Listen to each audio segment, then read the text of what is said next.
タガログ喋れないからグループ入れないでおこうとか、みんな単位かかってるからね。まあ、いらない人は排除される世界。いや、留年普通だもんね。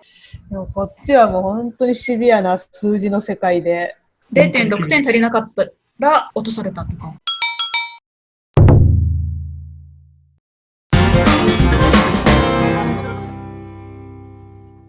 あと人間関係じゃない？俺的には結構フィリピン人を苦労したかもしれない。これは。逆にね、多分そうだと思う。外人だから結構寄ってくるんですよ。珍しがってもあるし、多分外国人の友達を持ちたいのかな。でガンガン来るし、で、俺も日本人の特性で断れなかった。以前は。今は全然余裕で断るけど。いい人悪い人じゃないけど、自分に合う人合わない人もちろんいるから、それを選別できなかった。日本人だったらできるけど、外国人だから、ちょっと、この人大丈夫かなっていう疑いの目がなしで、もう友達になって、この人そういう人だったんだっていう、思ってたより違う人だったっていう、そういう場面が多々あったな、俺。言語関係もあるけど、タガログは分からないと思ってタガログで噂をしてるのを聞くと、おっとってなったことはあるな。あいつあんなこと言って友達になれないって。今はないね。来た当初は、誰も。いわゆる俺らが分かるようになってきたときに、そういう陰口じゃないけどね、言われてる場面は何回もあったから。陰口っていうか正直なんだよね、多分ちょっとこっちの人っていうのはね、思ったこと言っちゃう。あの人タガログ喋れないからって、ちょっと邪魔だなとか、ペロッと言うんだろうね。それはあるかな。ちょっとそれはきつかった。でも、それを直接言ってくれるからまだいいのかなって。言わないときあるよ。言わないときあるよ。聞こえてくるの。タガログ喋れないからグループ入れないでおこうとか平気で言われてたよ。そういうときはある。正直だし、お客様じゃないからみんな単位かかってるからね。いらない人は排除される世界。フィリピン人すぐ秘密の、人を選ばないと秘密がすぐバレる。秘密じゃないんですけど、言ってほしくないことをフィリピン人に伝えて、そういう信頼できるとか、そういう分かんない状態で言っちゃうと、もう風のように噂が流れるから。あれすごいですよね。すごい変化していて、大きくなったっていうか。そうなんだよね。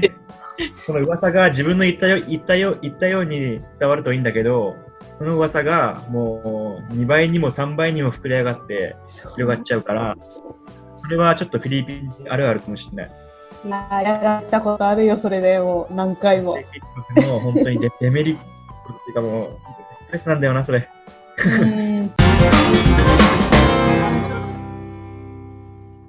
お金関係。結局、なんやかんやめちゃくちゃかからんっていう。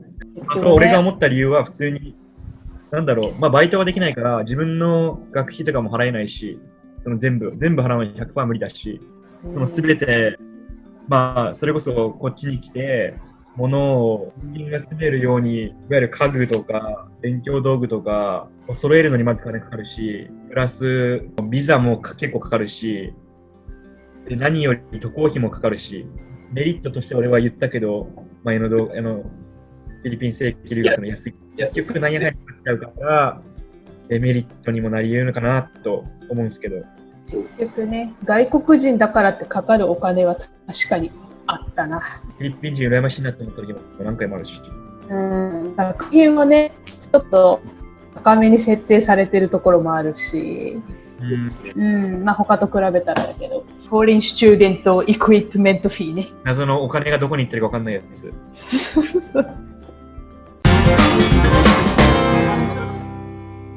留学してる分、時間がかかる。日本で就職どうするならば。それこそ、最近は今、ちょっと全ての大学がそうなのかわからないけれども、国立大学に限って言うと、入学が8月。で、卒業が6月。だから、日本の就職が4月からでしょ？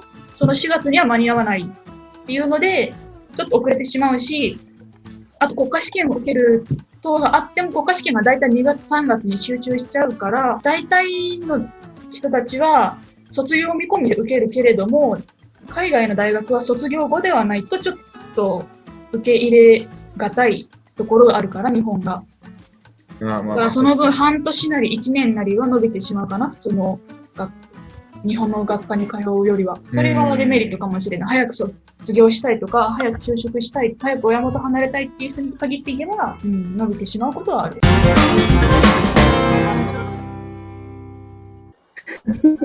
まあ、ナスさんとマーさんの親はどう思ってたんですか？それデメリットじゃないですか。いわゆる自分の娘を海外に送り出すっていう、特にアメリカ、ヨーロッパとかじゃなくて、治安がいわゆる悪いって言われているフィリピンに送り出すから、これ、男はそんな心配されないと思うんですけど。そうだね。明確に反対はされてなかったけど、私が言い始めたら止まんない性格っていうのは知ってるから、ある程度諦めてはいたっちゃいた。でも今でも、おはよう帰ってこいと、日本で就職せえと未だに言われるし。いや、でも、それは親の正直な意見かもしれない。それは正直な気持ち。私の時もそうだね。1年目受けて、やっぱり1年目なので、ちょっと語学の問題があっても落としてしまう。で、1年伸びるっていう時に、もう大学を辞めて、日本の大学に通い直した方がいいのではないかというのは言われて、それはやっぱり親としては、子供が海外で苦労してやるよりも、日本でもっと安泰に確実にこの将来就職できるというか、自立できるようなところに行った方がいいんじゃないかっていうのはあったので、説明はして、自分がやっぱりこれをやりたいっていうことを話し合った結果、許してくれて今あるけれども、他の人によっては、ちょっと親が反対っていうのはあるかもしれない。特にフィリピンって言ったら、正規留学ってなかなかないので。皆さんどうですか？親は海外で生活したこともないんで、何か落とすと1年伸びてしまうっていう状況を説明しても、なかなか理解してもらえない。そうよね、ここに日本の大学だったら普通にいわゆるオンタイムで卒業するのが普通だから。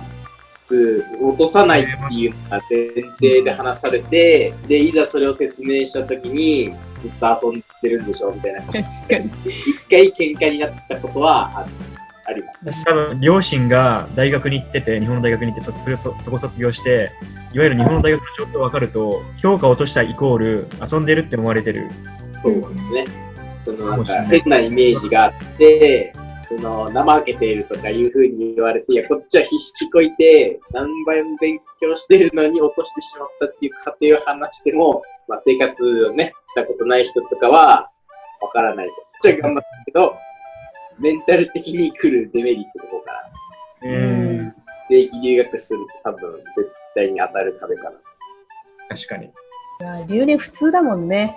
日本の大学も、通ってたからわかるけど、出席点があったりとか、なんだかんだ下駄を3枚ぐらい履かせてもらってパスしたところはあるじゃん。ね。でもこっちはもう本当にシビアな数字の世界で、結局ストレートで卒業できるのは上位数%っていいし、0.6 点足りなかったら落とされたとか結構俺もあるんで。小数点以下の値で落とされる。でもそれは社会に出る前のいい経験かもしれない。ねえ、本当泣くぐらい悔しいもんね。だってプロでだって1年落ちるんですよ、皆さん。他の大学はわかんないけど、1教科落ちたらもう自動的に1年伸びるから、うちの大学は。そんぐらい厳しい世界です。あと、そういうメンタル的な面で、ホームシックとかあります。最初はあった。最初の1年目、2年目は、やっぱりまだ自分があまりタガログもうまくできない。で、英語も、そんな全て英語を使って説明できるほどの能力もなかった時には、コミュニケーションがうまく取れない。あったけれども、もう今となっては、慣れかなっていう、意思疎通も取れるようになったし、っていうので、寂しさはあまり感じなくなったかなと。私は、そうだな、ホームシックにはならなかったけど、この場から逃げ出したいと思ったことが何回もあるな。別に一人暮らしはすごい慣れてるから、大学から走って逃げたいと何回思ったか。小さいストレスがめっちゃ溜まるんですよね。多分普通の日本では生活している時に感じない変なストレスがで生活するとめっちゃあるから、それでストレス感じるし、プラス学問の面でまたストレスだし、精神的負担はめっちゃあるかもしれない。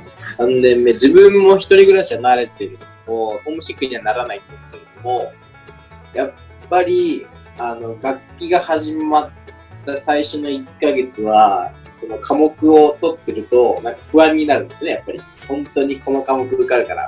最初のテストが終わった時の結果を見て、結構打撃が大きい。でも、やっぱり3年目にもなると、やっぱりそこから這い上がろうっていうに自動的に変わるんで。そう、俺、それがなかったんよね、1年目。1年目とかは自分も、もう絶対落ちるなって思ってましたけど、ここから這い上がろうっていう精神はなるんですけど、でもやっぱり毎年ある、毎年の大学は絶対なんか自分はそのメンタルを一回いじめられるんで。デメリットやな。やっぱりメンタル面に来るところですね。去年とか、もう結局全部科目は取りましたけど、それまでにはやっぱりすごいストレスに抱